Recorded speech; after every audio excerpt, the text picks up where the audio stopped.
Hello guys, welcome to 5th Generation Hobby Shop and welcome to another unboxing and testing. Welcome to another vlog po. Shoutout po natin si Sir Jason ng Tarlac. Sir Jason ng Tarlac, shoutout sa inyo dyan sir. So ngayon meron tayong i-unbox at i-review na airgun pistol. So ang model po nito ay airgun Beretta PX4 Storm. Ayan. Licensed by Beretta Italy. Ayan. Made for Umarex Germany.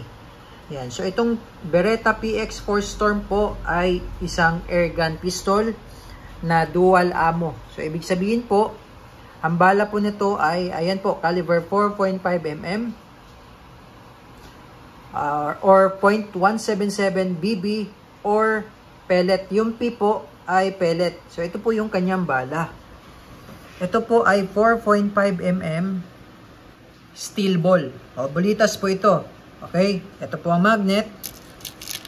Ayan. Bulitas po. 4.5mm in diameter. Ito naman po yung caliber 177 pellet or lead pellet. Yung tingga po. Ayan. So ang gamit po natin ay pointed. Ayan. So yan po yung kanyang bala. Dual ammo siya. Pwedeng steel ball, bulitas. Pwede rin pong pellet, lead pellet. Okay, so mamaya po papakita ko sa inyo paano siya naging dual ammo. Okay, so ito again yung model niya, airgun Beretta PX4 Storm. Ayan, caliber 4.5mm. Yan po yung BB. Yan po yung steel ball o yung BB.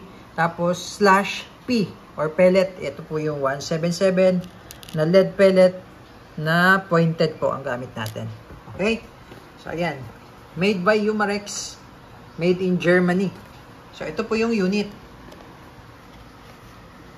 Ayan. PX4 Storm. Meron siyang full markings sa slide. Ayan, o. Beretta PX4 Storm. Ayan. Ayan. So, caliber 177 slash or 4.5mm steel ball. Ayan. Blowback po ito. Blowback. Gas blowback. CO2 powered. Yan. Meron din siyang markings ng Beretta dito sa grip. Ayan. PX4 Storm. Ayan.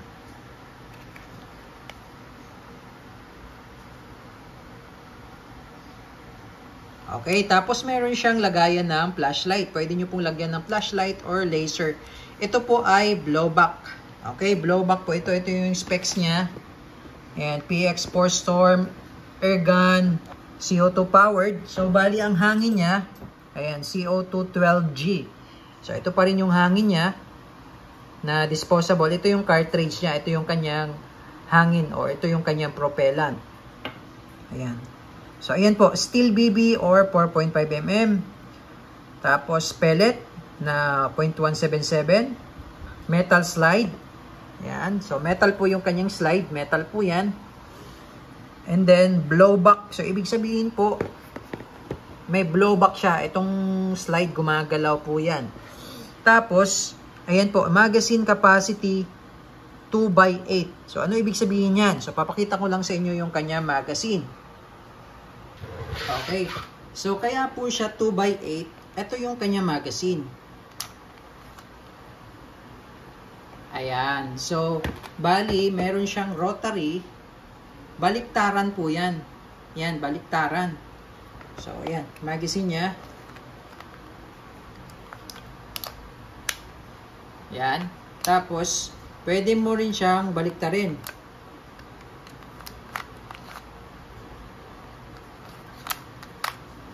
Ayan. So, baliktaran siya. Kaya siya 2x8. No? 8. No? So, po pwedeng steel, po pwede rin siyang pellet. Okay, so ngayon, luludan natin siya ng pellet, no? Ng steel. Okay, steel ball. Ito yung kanyang steel ball. Ito yung bala. Ito yung steel ball, 4.5. So, lulod nyo lang siya dyan, no? Ayan. Ayan. So, meron siyang magnet. So, hindi siya nalalaglag. Meron siyang magnetic po ito. Ayan. Tapos, iikot nyo lang. Pwedeng clockwise, pwede rin counterclockwise. Walang problema doon. Ayan. So, lalagyan natin siya. Ayan, oh. Hinuhulog ko lang yung bibis. Hindi siya nalalaglag dahil nga meron siyang magnet. So, lalagyan natin siya ng 8, ha. Ayan. So, steel ball po yung nilagay natin sa ngayon. Sa kabila naman po, ang ilalagay po natin doon ay pellet.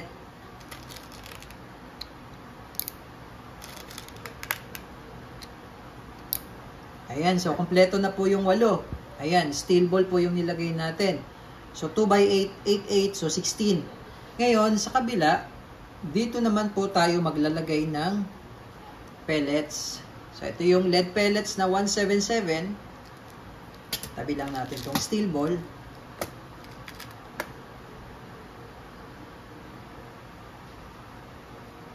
Ayan, so yung position ng pellet, gayahin nyo lang po kung ano yung position ng pellet.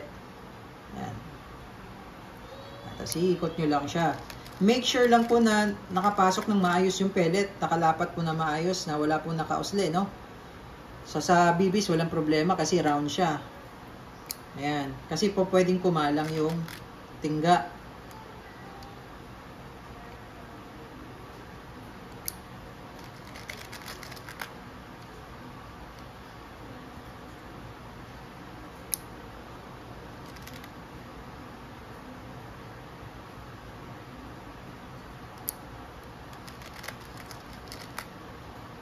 Ayan. So, bali, 8-8 po ang laman, no? 8-8.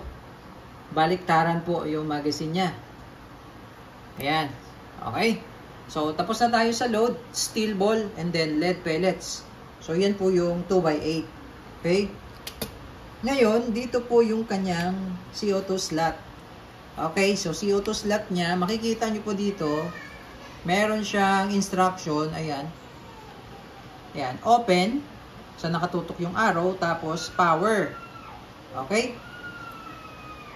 So, aalisin lang muna natin yung cover. Ito yung cover. Madali lang siyang alisin. Yan. Tutuklapin mo lang siya. Tapos, lagay natin siya sa open position. Ayan, iikot natin siya clockwise. Lagay natin siya sa open position.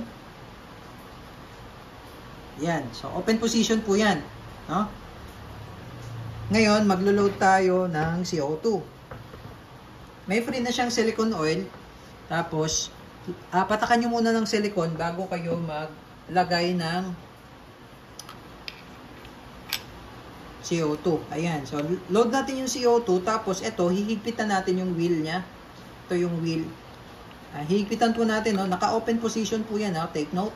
Tapos, hihigpitan natin to yung wheel. Kailangan sagad po yung higpit niya, no? Kailangan hindi na siya maiikot. Ayan, katulad niyan, hindi na siya maiikot. So, ibig sabihin, sagad na yan. So, po pwede nating ilagay na agad yung cover. Ayan, tapos pwede nyo siyang i-stock.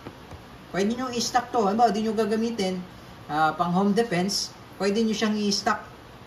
Now, pag gagamitin nyo, sa ngayon po, yung CO2, sa ngayon po, hinigpitan lang natin yung wheel. Sa ngayon po, hindi pa siya butas. Kumbaga, hindi pa siya punctured. So, kahit na i-stock nyo siya ng matagal, hindi siya makukonsume. Kasi naka-ready lang siya. Ngayon po, pag gagamitin nyo na, bawa kailangan nyo nang gamitin, i-engage nyo lang siya sa power. Ito yung arrow, no? Ayan, no? Yan yung arrow. Kung saan yung ikot ng arrow. So, ibig sabihin, counterclockwise. So, counterclockwise, kanina clockwise yun, no? Open position. Ngayon, ibalik natin, counterclockwise, yan naman yung power. Okay? Power position yun. Balik natin. Ayan. So, ibig sabihin, napihit na po yung wheel. Kumbaga, na-punctured na po yung CO2. So, ito po, pwede na po natin gamitin to. Isa pa pala, bago ko makalimutan, meron siyang safety. So, ito yung kanyang safety. Ito yung kanyang manual safety. No? Sa totoong barrel, nandito yung kanyang safety. So, ito, hindi po ito gumagana. Okay? Naka-fix yan. Hindi po yan gumagana. Design lang yan. Ito yung kanyang safety. Nakatutok siya sa S.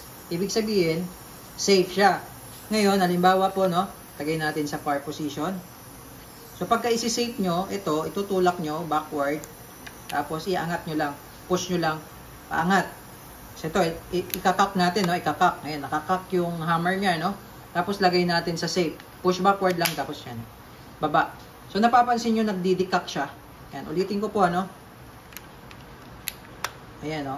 Diba? Pinaba natin yung hammer. Tapos ilagay natin sa safe. Lagay natin sa safe. Ayan. So nadidikak. Meron siyang decapper. Okay? So lagay na natin sa far. So blowback po ito no. Blowback po. Ayan o. Blowback po siya. So ibig sabihin nakakasa. Gumagalaw tong slide na to. Meron siyang recoil. Okay? Meron siyang recoil. Okay, so lagay lang natin sa safe para ma-decap. Sorry. Ayan. Tapos lagay natin sa fire. Okay. So ngayon, ang uunahin natin, i-testing po natin muna sa steel ball. Bulitas po. Ayan, bulitas. So pag ganun po pasok. Ayan. Ito yung mag-release. Okay, so testing po. PX4 Storm Beretta Dual Ammo. Shoutout po kay Sir Jason ng Tarlac. Okay, testing po. PX4 Storm, dual ammo. Testing po. Shoutout kay Sir Jason ng Tarlac. Okay. And firing. One shot lang, sir, oh. Oh. One shot lang. Bulitas po ito, yung ating sinalang po.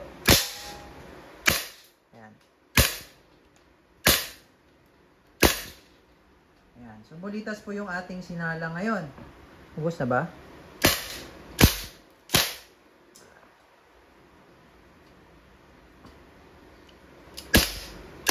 Wala na. Okay. So, ngayon po, isasalang naman natin yung pellet. Yung tingga, no? Yung tingga. Ayan, yung tingga. Kanina, bulitas po yun. Ngayon, tingga naman yung isasalang natin.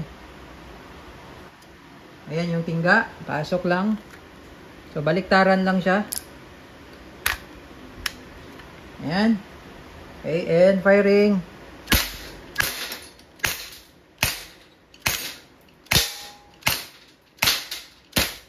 Ayan. So, 8 po yun. Ayan.